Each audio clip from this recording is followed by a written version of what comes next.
Bienvenidos a un nuevo episodio de Neurociencia Amena. Esta vez vamos a hablar de disautonomía, que son trastornos del sistema nervioso autónomo, con el doctor Rodolfo César Callejas Rojas. Bienvenido, doctor, nuevamente, y muchas gracias por estar aquí. La pantalla es toda suya. Muchas gracias, un gusto, como siempre, poder colaborar con Neurociencia, el brazo armado científico de Amena. Un gusto estar aquí.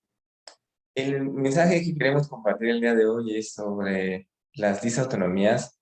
Octubre es el mes de la disautonomía y hablar sobre los trastornos del sistema nervioso autónomo debería ser una prioridad por su alta frecuencia y por la eh, dificultad de la vida cotidiana que presentan los síntomas.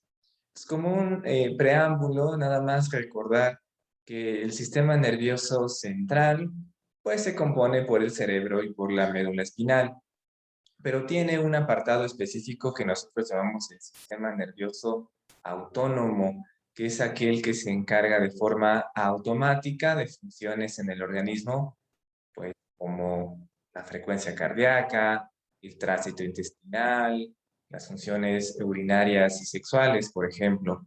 Entonces, tiene dos ramas, llamamos nosotros, una simpática y otra parasimpática, que intentan mantener un cierto balance. Y también ya distinguimos una tercera parte que llamaríamos la entérica, la que tiene que ver con el intestino, con el tránsito del alimento por el intestino y su movilidad normal. Entonces, intentamos pensar que este balance, decimos, nos ayuda a mantenernos en un estado estable. Cuando hay que hacer actividad física como ejercicio, pues incrementará la frecuencia cardíaca, el tono simpático. Pero si es hora de descansar, pues es hora de bajar la frecuencia cardíaca y respirar un poco mejor. Si queremos hacer alguna actividad física como ejercicio, deberíamos aprovechar también la glucosa de una mejor manera. Entonces, es el sistema simpático, por ejemplo, el que le avisa al hígado el que es este momento de liberarla, ¿no? Y decíamos hacia la función urinaria, el sistema simpático, por ejemplo, va a relajar la vejiga y el parasimpático va a contraer la vejiga. Entonces, cuando todo está en orden, cuando todo está en balance, pues estamos en un sistema de equilibrio entre simpático y parasimpático. En torno del sistema nervioso autónomo, entonces, pues por esta razón van a afectar o pueden afectar a cada órgano o sistema, ya sea de forma aislada o en combinación, y puede resultar por diferentes enfermedades neurológicas, aunque también enfermedades sistémicas, que mencionaremos en un momento más. Y hay varias formas de clasificar a las disautonomías, porque pues, digamos, son muchas, obviamente, por todos los órganos a los que afecta, pero una clasificación un poco práctica, aunque algo arbitraria, es hacerlo a través de sistemas y niveles. Y en realidad hoy es una charla informativa para hablar un poco de estos sistemas, así que no entraremos a profundidad en detalle, pero para hacer la conexión mencionaremos la primera forma de clasificarlo, una disfunción autonómica que el origen sea en el cerebro, por ejemplo. Entonces podríamos distinguir aquella que se presenta en trastornos neurodegenerativos, clínicamente una falla autonómica muy importante, la podemos ver en una enfermedad que se llama atrofia de múltiples sistemas, abreviado como AMS, y también en los trastornos por cuerpos de Levy. Estos trastornos por cuerpos de Levy, para ponernos en contexto, generan una enfermedad muy parecida al Alzheimer, pero también puede tener manifestaciones muy parecidas a la enfermedad de Parkinson. Entonces, también por su cuenta, enfermedad de Alzheimer, enfermedad de Parkinson, tienen disautonomía como parte de sus síntomas. Otras enfermedades que pueden tener fallas autonómicas son enfermedades, estamos hablando de las neurodegenerativas, parálisis supranuclear progresiva o degeneración córtico-basal, que son enfermedades que también clínicamente, es decir, para el médico, para el familiar que lo ve, se parecen mucho a una enfermedad de Parkinson, se parecen mucho a una enfermedad de Alzheimer. Estos serían trastornos neurodegenerativos, enfermedad por acúmulo de proteínas que va causando alteraciones en la cognición y en el movimiento. También podríamos tener disautonomías por trastornos focales, sí, localizados en alguna parte del cerebro, si afectan áreas autonómicas del control del sistema nervioso autónomo en el cerebro, por ejemplo, un infarto cerebral que se localice justo en las áreas frontales o en las áreas que llamamos de la ínsula, o vemos aquí como crisis del lóbulo temporal, ¿no? En el contexto de epilepsia, afectando las áreas autonómicas por debajo de la corteza cerebral, como en el caso de las encefalitis, inflamaciones del cerebro, y ahora que estamos pues todavía en un contexto de pandemia por COVID, no olvidar que afecta también al sistema nervioso central, al cerebro, y puede manifestarse como una encefalitis. Entonces, estaremos viendo disautonomías en las personas que han sobrevivido a COVID, afectando el tallo cerebral y cerebelo, por ejemplo, si hay enfermedades estructurales, como siringobulbia después de un accidente automovilístico, un latigazo, si hay una encefalitis que también afecta esta parte del cerebro, bueno, la consecuencia puede ser una falla en el control del sistema nervioso autónomo. Entonces, y así podríamos seguir clasificando, yendo de arriba hacia abajo, las causas diversas de disautonomía. Pero con este primer ejemplo, pues vemos cómo hay muchas enfermedades que pueden estar causando trastornos del sistema nervioso autónomo.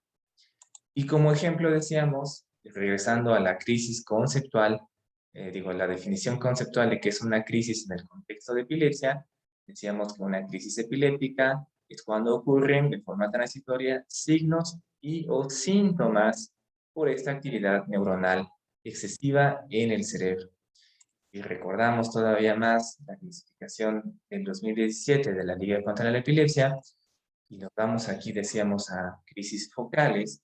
Sabemos que hay crisis no motoras, en las que ya viene incluso listado autonómico.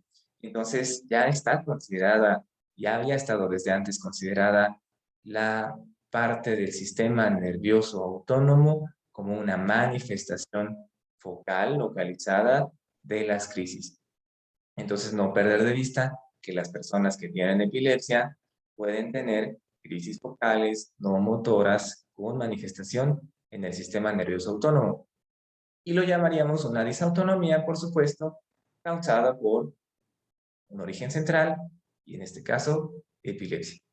Entonces, así es como vamos pensando cuál puede ser la manifestación, cuál puede ser la causa, cuál puede ser la enfermedad.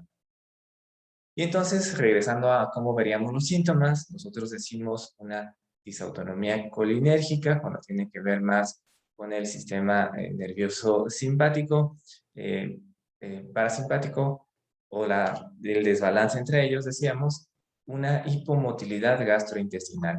El tránsito intestinal está enlentecido. Decíamos, lo podemos ver en enfermedad de Parkinson. Una vejiga hipotónica, o sea que habitualmente puede haber incluso retención urinaria, ¿no? Como una disfunción que suele ser frecuente, por cierto, también en personas con diabetes de larga duración.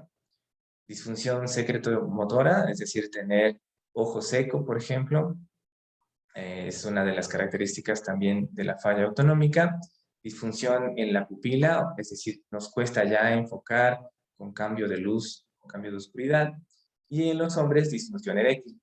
Entonces, aunque hay muchas causas de disfunción eréctil, cuando esta se presenta, puede pensar uno que es una disautonomía y entonces habrá que ir a buscar cuáles son las causas. La disautonomía simpática, entonces tendríamos, por ejemplo, hipotensión ortostática. El ortostatismo es ponerse de pie. Entonces, si yo me pongo de pie y mi presión arterial cae, debería compensar el sistema nervioso simpático. Pero si falla el sistema nervioso simpático, entonces esa hipotensión va a mantenerse por mucho más tiempo y me va a dar síntomas como inestabilidad, como desmayos incluso, y por eso es que puede ser, pues decíamos, en algún momento incluso limitante de mis actividades cotidianas y, bueno, condicionar caídas, por ejemplo.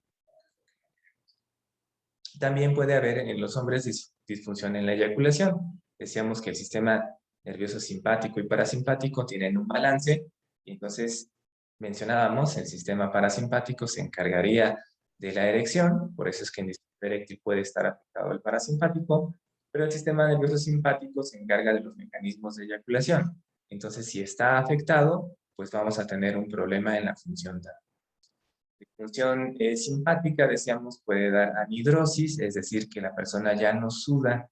Y por supuesto, sudar es una de las funciones que mantienen en buen estado a la piel. Entonces, si uno ya no está sudando, eso es una disfunción autonómica, que también por frecuente en México vemos muy seguido en personas con diagnóstico de diabetes. También puede irse al exceso de la función, no tener una hiperhidrosis, ahora estar sudando de forma excesiva, aun cuando no haya calor o cuando no haya una razón.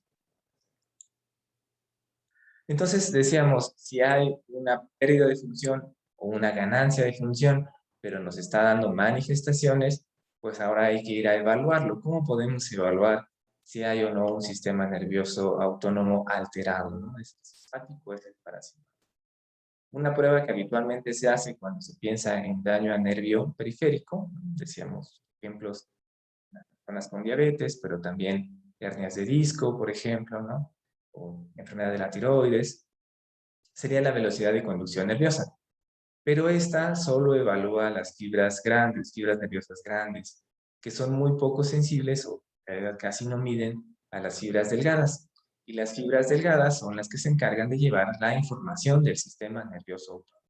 Por lo tanto, va a ser necesaria una evaluación adicional para detección específica del involucro o de la enfermedad del sistema nervioso.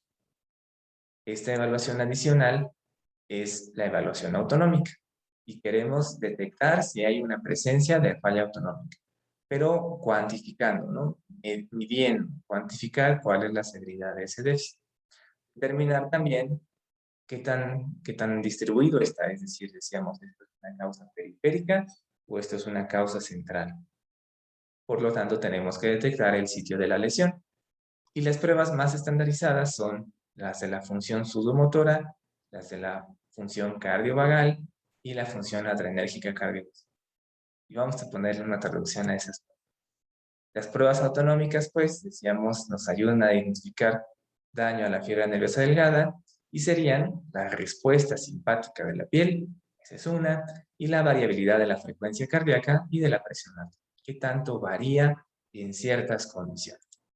Entonces, la respuesta simpática de la piel, que dijimos es una de las pruebas, mide el potencial generado por la sudoración en palmas y en plantas, dando un estímulo eléctrico muy pequeño aquí en la glabela. Entonces, otra vez, damos un estímulo eléctrico, tenemos electrodos de registro en palmas y en plantas y medimos la... En la pantalla de la computadora lo veríamos así, una línea que va para arriba y para abajo, tanto en las palmas como en las plantas. Ya en el reporte lo veríamos más limpio, lo veríamos así.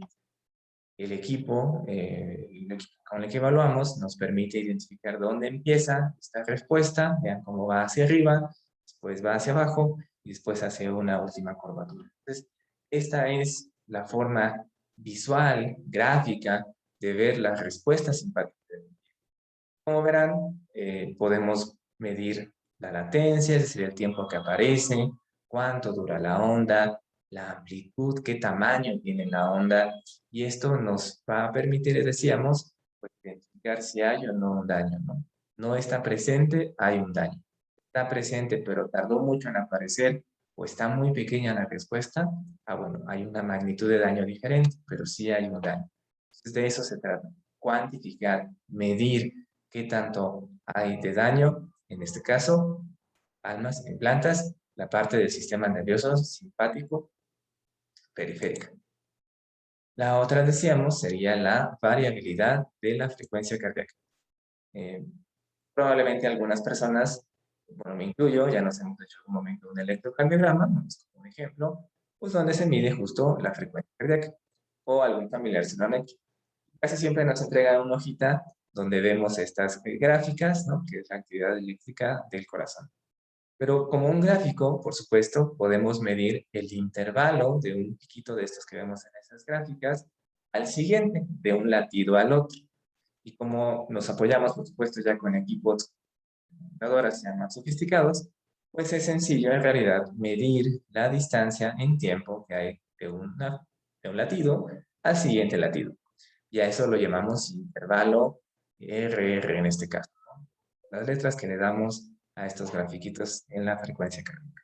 Podemos medir la distancia que hay en tiempo entre un latido y el otro. Cuánto varía en condiciones diferentes que mencionaremos en un momento, es lo que nos permite saber cómo está ahora el sistema parasimpático. Entonces, ¿qué hacemos? ¿Cuánto varía la frecuencia cardíaca si yo estoy respirando de forma rítmica? Si estoy metiendo lentamente el aire y sacando lentamente el aire, la frecuencia cardíaca va a modificarse. La frecuencia cardíaca se va a ir acelerando mientras yo meto aire, se va a ir relajando mientras yo saco aire. La maniobra de Valsalva, que es hacer un esfuerzo sostenido fuerte, como parecido a pujar, también va a modificar la frecuencia cardíaca. Y ponerme de pie de forma activa, ortostatismo activo, pues va a acelerar la frecuencia cardíaca como una respuesta esperada. Y entonces queremos medir qué tan adecuada es esa respuesta. Entonces podemos también medir cómo varía esa frecuencia cardíaca de forma espontánea, tanto en el tiempo como en la frecuencia, ¿no? Con estos gráficos que estábamos. ¿Cómo lo veríamos así? Ya hay diferentes aparatos que lo pueden medir, hay diferentes marcas, diferentes compañías, pero la idea básica es esto. Podemos estar viendo cómo ante la inspiración sube la frecuencia cardíaca, expiramos, sacamos el aire, baja la frecuencia cardíaca y verán cómo hay pues un patrón rítmico en la frecuencia cardíaca cuando estamos midiendo aquí latidos por minuto, ¿no? Cada uno de estos puntitos aquí es una frecuencia cardíaca por cada latido. Vemos cómo la respiración es capaz de mover, de modular la frecuencia cardíaca. Ya en el reporte lo veríamos así, se ve cómo está subiendo y bajando, subiendo y bajando, subiendo y bajando la frecuencia cardíaca en respuesta a la respiración. Y aquí en el panel de abajo vemos la prueba de Valsalva, vemos aquí por aquí del segundo 20 más o menos, pide a la persona que haga este esfuerzo sostenido y vean cómo incrementa la frecuencia cardíaca y al terminar de hacer el esfuerzo sostenido, pues la frecuencia cardíaca vuelve a un estado basal, a un estado previo. Es una respuesta normal. Lo que estamos viendo ahora en la pantalla son respuestas normales de la variabilidad de la frecuencia cardíaca. Y verán cómo nos permite medir segundos del tiempo de la respuesta, en milisegundos, el espacio entre un latido y el otro, ¿no? Entonces, muchos de estos cálculos, por supuesto, las computadoras ya lo hacen de forma automática, por lo tanto nos permite hacerlo mucho más fácil y mucho más estandarizado, ¿no? Las pruebas se hacen igual en todas partes del mundo. Eso. ¿Qué hacemos? Identificamos un trastorno del sistema nervioso autónomo. Bueno, pues dar un tratamiento. Y siempre me gusta mencionar aunque estaba pensado originalmente para adolescentes y pensando en la salud mental, se puede utilizar muy bien para muchos de los tratamientos no farmacológicos de estas enfermedades. Actividad física, nutrición y cuidar el sueño, ¿no? Con este sistema PERMA que tiene que ver con emociones positivas, con el compromiso al tratamiento, con la interrelación entre personas con estas mismas enfermedades y el tratamiento, que tenga un significado lo que estamos haciendo, un significado positivo e ir identificando los logros, ¿no? Esta semana sí hice bien mi plan de alimentación. Esta semana sí completé todos mis días de actividad física, ¿no? Esta semana sí me fui a dormir a la cama a la misma hora y apagué mis electrónicos 30 minutos antes, ¿no? Entonces, ir validando nuestros logros que hacemos en esos tratamientos no farmacológicos. Decíamos, hay esta comorbilidad con proteínapatías cognitivas, ya lo mencionábamos, y entonces cuando tenemos disfagia, incontinencia, parkinsonismo, por los trastornos de movimiento, pues esas personas con estas enfermedades también se ven beneficiados de decíamos, enfoque PERMA de nutrición, de actividad física, de sueño, ¿no? Y aquel que ya tiene un deterioro cognitivo, pues bueno, enfocar mucho al familiar, al cuidador primario, para que también sea partícipe de estas actividades y pueda ayudar en casa a que la persona mejore su calidad de vida. Entonces, ¿qué hacemos con el tratamiento no farmacológico? Apoyamos mucho con nuestras colaboradoras de terapia física para ir enseñándoles movimientos graduales, hacer ejercicios isométricos. Casi siempre si hay hipotensión podemos incrementar el consumo de sal, siempre y cuando no haya una contraindicación por hipertensión, por supuesto. Evitar ambientes calurosos, el baño no sea con agua caliente, es decir, evitar baño con agua caliente, más bien de templadita, si un poquito fría, ajustar medicamentos hipotensores, es decir, si yo tengo ya mi diagnóstico de hipertensión, pues estaré tomando medicamento. Pero si tengo una disautonomía que me baja la presión, bueno, quizás habrá que optimizar mi dosis de antihipertensivo para que la caída de la presión no se presente. Las medias elásticas compresivas siempre son una opción si voy a estar por mi trabajo mucho tiempo de pie. Y al dormir, levantar la cama unos 10 a 20 grados, perdón, esto activa a un sistema en nuestro organismo que es el renin-angiotensina y disminuye las veces que vamos en la noche al baño, ¿no? Entonces, para que en la mañana al despertar no me ponga de pie y se me baje la presión, ¿no? Yo voy a tener una adecuada cantidad de líquido en mi organismo. Entonces, estas medidas, verán, se escuchan de repente bastante sencillas, pero cuando se hacen todas juntas, porque ese es el punto, haciéndolas todas juntas, mejora mucho los síntomas en los trastornos del sistema nervioso. En los últimos años, quizás 5 o 6, la neuroestimulación también ha jugado una presencia como un tratamiento no farmacológico, tanto para epilepsia, por ejemplo, trastornos de sueño, parkinsonismo y para disautonomías. Por supuesto, disautonomías que tengan su origen en el sistema nervioso central, en el cerebro. Va a tener el efecto para ambas patologías de disminuir la frecuencia de crisis o de episodios de disautonomía sin efectos secundarios significativos. Entonces, ¿cómo vemos eso? Bueno, este gorrito en realidad es solo para detener el estimulador, que es este cuadradito blanco aquí, que a través de unos electrodos estimula, decíamos, áreas del cerebro específicas. Y es el médico, el investigador, el asociado, porque somos un grupo, decíamos, el que elige qué áreas del cerebro queremos evaluar, estimular, porque hace ambas, mide y estimula. Entonces, si elegimos las áreas del cerebro que sabemos controlan al sistema nervioso autónomo, pues haremos una modulación de este. Y decíamos, obtendremos un beneficio al incorporar terapia física de forma simultánea, y a quien lo requiera, pues terapia cognitivo-conductual, o nutrición, o alguna otra intervención que requiera en ese momento. Por lo menos aquí en Aguascalientes, pues decíamos, esto es un trabajo de equipo. El médico es el que se encarga, el médico neurólogo, del sueño, de la ansiedad, de la depresión, por ejemplo, de fármacos, es el caso. Plan de alimentación, si estuviéramos en el contexto de epilepsia y disautonomía, la dieta cetogénica puede ser llevada por una nutróloga, o un plan de alimentación para la condición que tenga la persona. Terapia cognitivo-conductual, nos apoyamos con nuestras compañeras de psicología. Estimulación cognitiva, decíamos, si ya es uno de los retinopatías cognitivas, Parkinson, Alzheimer, pues hay un beneficio en estar dando adicionalmente esta estimulación cognitiva.